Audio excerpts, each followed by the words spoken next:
Bonjour Thierry. Bonjour Daniel. Qu'est-ce que c'est l'angoisse et l'anxiété? Alors l'angoisse et l'anxiété, c'est un nom pour une forme de peur. En fait, l'angoisse et l'anxiété, c'est de la peur, c'est du stress. Ça vient au niveau du corps, ça vient encore une fois de l'amygdale, c'est-à-dire que grosso modo, c'est le circuit de la peur avec l'amygdale qui est la sonnette d'alarme qui est au cœur de ce système-là. C'est-à-dire que vous avez une inquiétude, une crainte qui est trop forte, et vous avez la sonnette d'alarme qui s'inquiète. L'angoisse et l'anxiété, généralement, c'est lié à l'avenir. C'est-à-dire que les gens, ils sont inquiets par qu'est-ce qui va se passer, comment ça va se passer. Donc, Oui, l'inconnu. l'inconnu.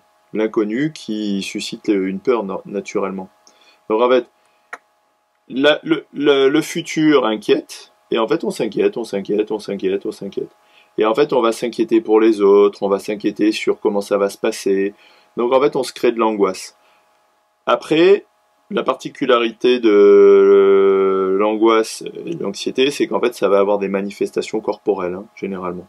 Vous avez des gens par exemple qui croient qu'ils sont en train de faire une crise cardiaque, alors qu'en fait ils ont simplement de l'anxiété. Donc ça va jouer surtout dans cette zone du corps. C'est-à-dire vous avez la boule, ça serre, ça fait une pression. En fait, généralement, ça se manifeste par une pression.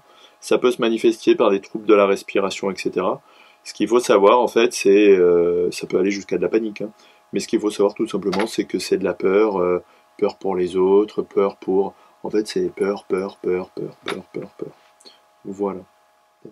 Ok, merci Thierry. Je vous en prie.